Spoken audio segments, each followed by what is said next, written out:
دا چې په کونړ کې بیا په دیوګل دره کې دغه لارې ته تاسو ګورئ چې دا بنده ده. پیغام دا دی چې ډېرې مړي ایسار دي، زخمیان ایسار دي، ټپیان ایسار دي. نو باندې پار باندې راغلو، اوس به 2 ساعته مزل به کوو چې بره باندې ته وخېږو. ملګرو تاسو ګورئ چې دغه لار بنده ده. د کابل د ادارې نه غوښتنه ده چې زر تر زره هلیکاپټر راوغواړي، ځکه چې ډېری شهیدان موږ لرو چې زر تر زره باید دا وباسي. همداسې ده ورونه که نه؟ دا باید په یو غونډۍ باندې دغه هلیکاپټر کېنئ تر څو دغه شهیدان موږ شهیدان ناجیب کړي. خو هغه اوس زموږ او ستاسو ځوانان هغه چې دی په لرګو کې ډف کړي، دا ډېره ستونزمنه ده. نو موږ په دغه یوه بانډه کې چې دی 100 شهیدان لرو. نو ملګرو د دې راویستل ډېره سخته ده. د کابل د ادارې نه دا غوښتنه ده چې زر تر زره په دې برخه کې همکاري وکړي. مشره ته ووایه که نه چې څومره شهیدان دي په دې بانډه کې؟ زما خو الحمدلله د دې حکومت نه داخله ده. د یو کور موږ 12 شهیدان لرو او 15 زخمیان لرو. ستاسو دي؟ او یو زخمي زه خپل لرم.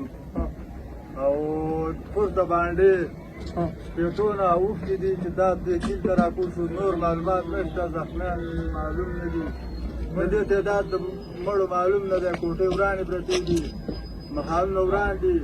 موږ د دې حکومت د ادارې نه دا هیله ده چې زر زر مرسته کړي. کلیم ده، لار بند هم ده.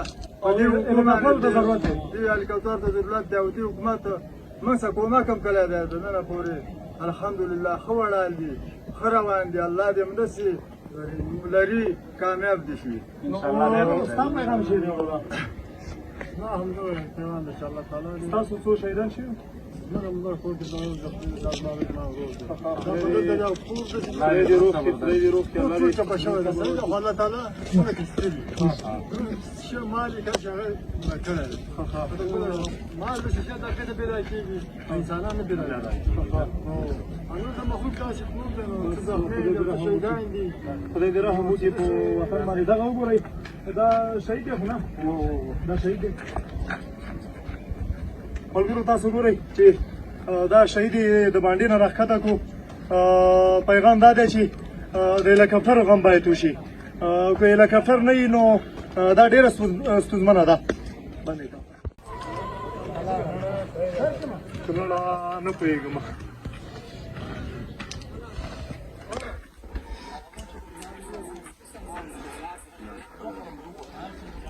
نه پوهېږم، بیخي بې حوصلې شوی یم.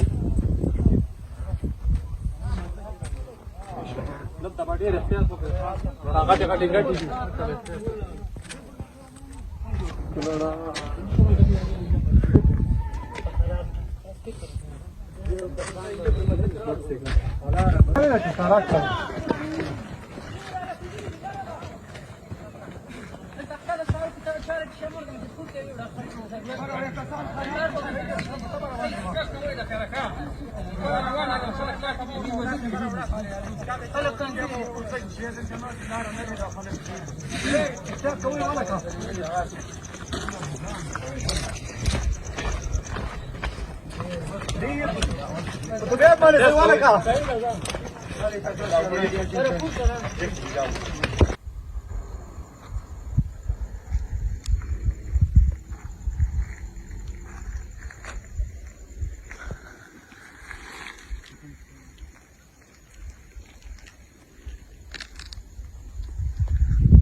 سلامونه ملګرو، نن دویمه ورځ ده.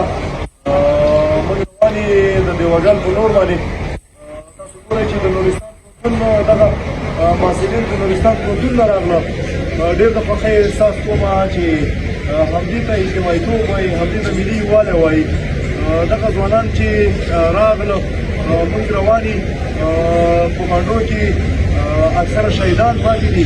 تر څو هغه راوباسو نو له تاسو له ځانګړې مننه کوم چې راغلی درېیم آباد لره درېیم ښار لره دا چې بېګا شپه هم ټکرونه زیات وو نو تاسو ځانګړې مننه کوم چې د نورستان پوهنتون نه راغلی د افغانستان د ډېرې سیمو نه ځوانان راغله د کاریان په وطن کې چې ناورین رامنځته شوی دی دا د ټولو ملي وجیبه ده دندې ده چې باید د خپلو ولسونو تر شا ودرېږي موږ په بانډو کې شهیدان لرو ټپیان لرو باید د هغې پوښتنه وکړو او دغه ټپیان باید راوباسو نو انشاءالله ټول په مضبوطه نه لاسونه ټیټ کړئ ټوله دا د نورستان پوهنتون محصلین دي او د دې لپاره راغلي دي تر څو د خپلو وروڼو سره ودرېږي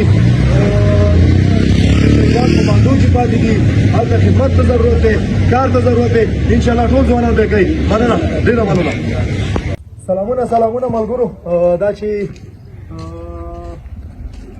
زیات ځوانان هم لاړل د ځوانانو په واسطه باندې نه کېږي ځکه چې زموږ خو غرایزه سیمه ده ملګرو دغه سفر دی راغلی یم د موجوده حکومت نه د اسلامي حکومت نه هم دا غوښتنه ده چې زر تر زره په انتقالاتو برخه کې پوره همکاري وکړي ځکه چې په څلورو بانډو کې اوس لا هم خلک بند پاتې دي کپنونه هم د سر نه تړل دي هدف دا دی چې زر تر زره موږ سره د انتقال په برخه کې پوره همکاري وشي ځکه چې هلته ډېری کورونه له منځه تلل دي خلک لا اوس هم شهیدان پاتې دي زخمیان پاتې دي ټپیان اوس هم لا پاتې دي تر اوسه پورې روغتون ته دي انتقال شوي د کابل نه دا غوښتنه ده چې زر تر زره همکاري وکړي او هلته هوایي ځواک راولېږي موږ په دې برخه کې د ځانګړې مننه کوو تلې له ولس سره ولاړ دي